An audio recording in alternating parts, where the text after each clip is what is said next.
Okay, so today we're going to show the eCart's feature called navigation. And what navigation allows you to do is that you can use the map you actually recorded. We will use the map we recorded last session called tests, and it is this one.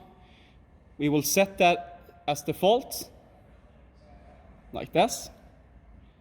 This allows us to reach the navigation from our cockpit.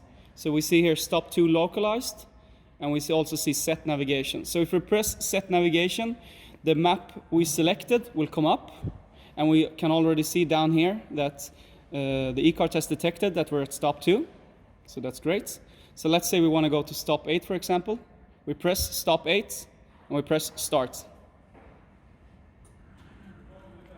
And there he goes.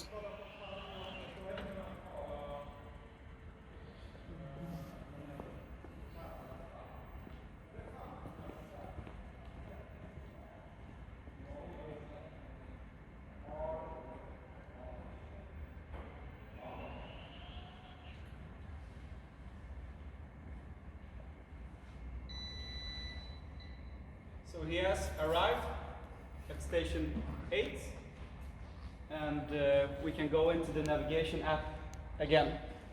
So we see stop 8 localized, that is correct. Press set navigation. We see the eCart now knows that he's at stop 8. So let's select a different stop. Let's select stop 5. And we see that he plots a route to stop 5. And we can press start, but we have to be careful here because he's going to drive in this direction right now. So there he goes.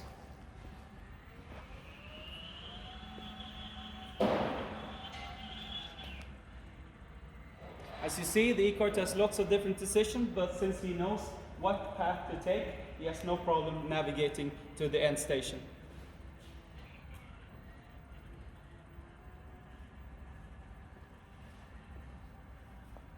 If, for instance, something would come up in the eCart's path,